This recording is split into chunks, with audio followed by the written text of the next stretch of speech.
We've got one more short conversation for you before we break for morning tea, and this one is on the subject of brain health. Morning tea? Can you tell? I need the caffeine. This one's on the subject of brain health, and given what we know about dementia being the leading cause of death for women in Australia, this subject is particularly poignant. So here to talk about it, we have Professor Yen Ying Lim. She is an associate professor at Monash University, and her primary research interests are integrating and translating the effects of genetic, biological, and also lifestyle factors on cognitive decline and on the clinical disease progression, particularly in Alzheimer's. So please join me in welcoming Professor Yen Ying Lim to the stage to talk about brain health.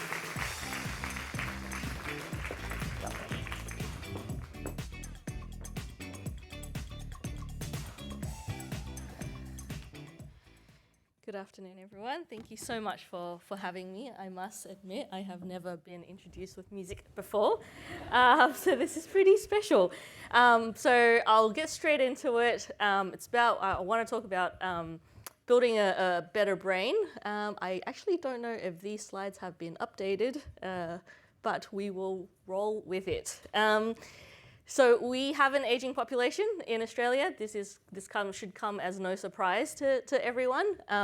By 2050, we expect about 2.1 billion people to be age over 60, and dementia then becomes a very big concern. When we talk about dementia, we are talking about a loss of memory and thinking abilities. Dementia is an umbrella term that is used to describe a range of symptoms associated with cognitive impairment, and a wide range of diseases fall within this umbrella term. Alzheimer's disease is the most common form of dementia. So 70% of dementias are caused by Alzheimer's disease. There are obviously other forms of dementia, such as Huntington's disease, Lewy body, vascular dementia, etc. But oftentimes when people talk about dementia, we talk about Alzheimer's disease dementia. These are some common statements about dementia. So dementia is a normal part of aging. You have to die of something. Memory loss is part of, just part of getting older. These are not true, right? So dementia and Alzheimer's disease in particular is a disease. It is not a normal part of aging. It is caused by pathology in the brain. However, is dementia risk modifiable? I think the good news here is that when we look at countries that are higher socioeconomic status, we do see an actual decrease in the incidence of dementia. So there is a decrease about 16% per decade in high-income countries, despite the fact that there remains no accessible cure for Alzheimer's disease or any form of dementia. So why is that the case? The hypothesis is that it's likely that some modifiable risk factors, we are getting better at addressing them. So things like addressing cardiovascular risk factors, addressing smoking, addressing alcohol use. These are all contributing to our brain health, and certainly then contributing to a reduction in dementia risk. This data here just shows the vascular risk factors by age, and it shows how important age is in addressing dementia risk, right? So things like, we often think of dementia as something that older adults experience, but really it is something that affects us throughout the lifetime. And this data here just shows that our vascular risk factors in our midlife actually has more of an impact on our brain health in later life than new vascular risk factors that we develop in late life does, right? So your brain, your vascular risk factors when you're in your 40s and your 50s are going to be more important for your brain in your 80s than when you start developing vascular risk factors in your 80s. This is a list of modifiable risk factors that people talk about as being important to brain health and to dementia risk. This is published by the Lancet Commission, and as you can see, it has it varies by age. The mechanisms for how these modifiable risk factors may increase risk for dementia or contribute to optimal aging are unclear. It goes from early life all the way to late life. We don't know how these factors interact, how they develop over time. There's a lot still that we need to unpack, but these are some of these modifiable risk factors that can be addressed both by men and by women. Of course, there are gendered risk factors as well. So for example, cardiovascular risk factors are often more experienced by men, but then so are things like social isolation, but then things like sleep and mood symptoms might also be affected more by women.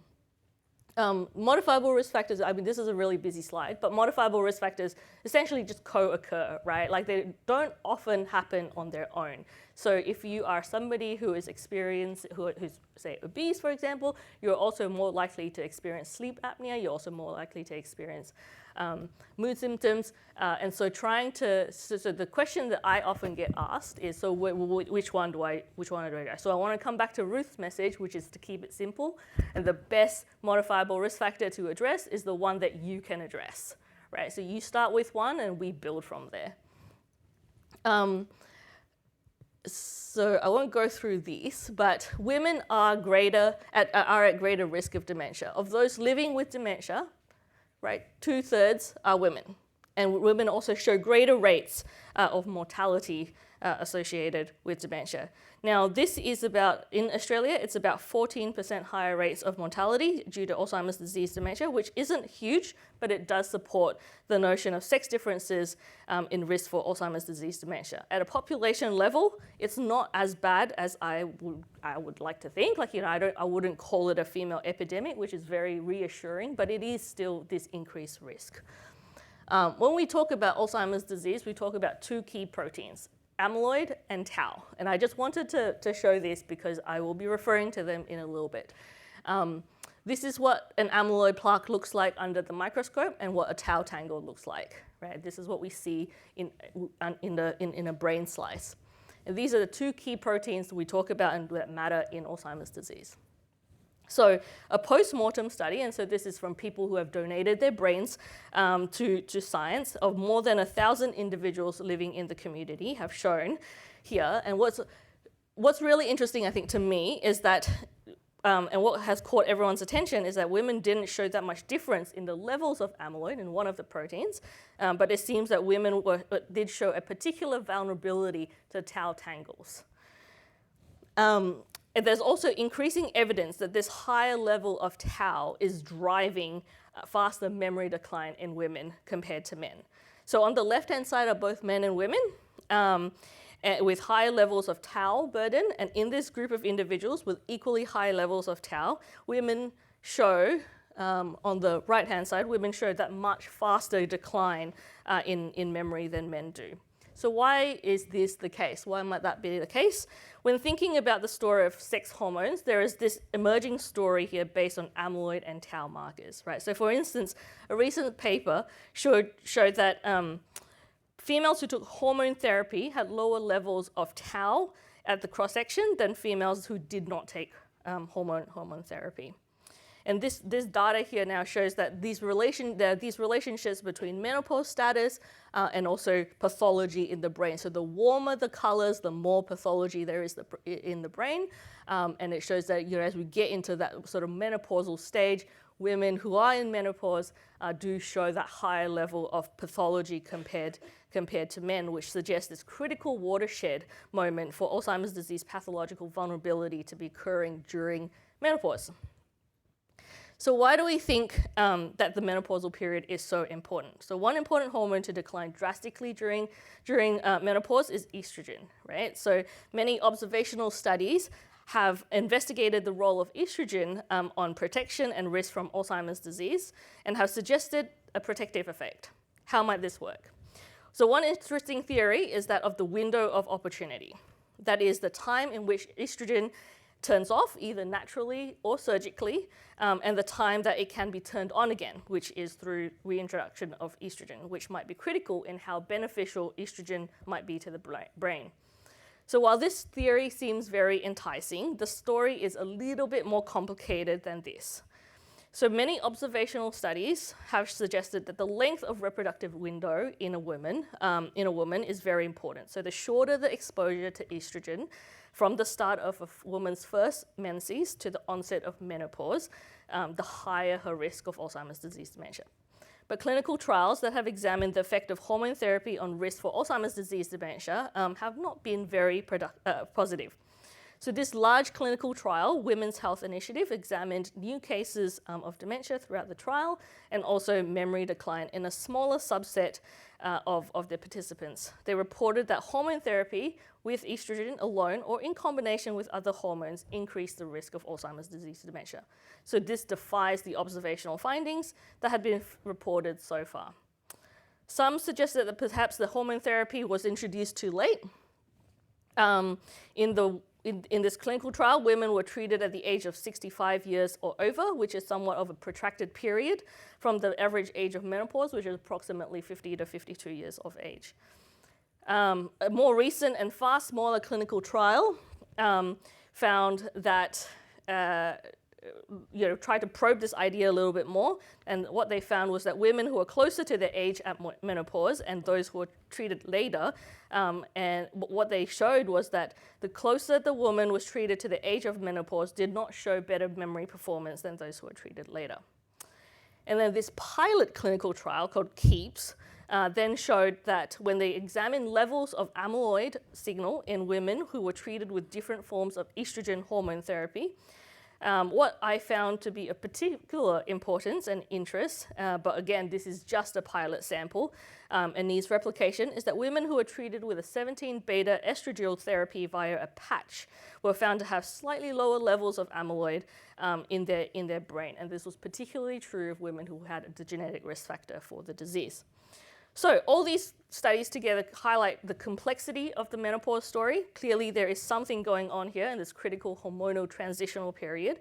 We need to keep digging to find out what impact estrogen might be having on the brain, particularly from amyloid and tau levels. But what I think is important to raise here is that the estrogen is not the silver bullet necessarily for the treatment of Alzheimer's disease. Small clinical trials have not shown much of a benefit. Large trials have indicated that there might be some kind of risk. And as such, we need to be careful about what we mean when we say that we think that estrogen might play a role in women's brain health. And while lower levels of estrogen might be associated with markers of Alzheimer's disease pathology in observational studies, it does not necessarily mean that we need to reintroduce it back into the body. I think I might end there. There are lots of things to consider. There's a lot of work that needs to still be done. I think we need to understand how sex and gender intersects with all these modifiable risk factors. I think there is a lot of work to be done around the dynamic nature. I think one of the challenges of Alzheimer's disease research is that it's a disease of time. For women especially, there's a very critical time period that we need to understand and track people across. And doing longitudinal studies in Alzheimer's disease is very difficult because we need to keep people engaged for a very, very long time for us to be able to actually understand what's going on in women's bodies particularly. So with that, I would like to thank my team, thank everyone for listening, for having me here. I would especially like to thank my very close friend and colleague, Associate Professor Rachel Buckley, who's at Harvard, who has shared a lot of her work and research with me today. Thank you.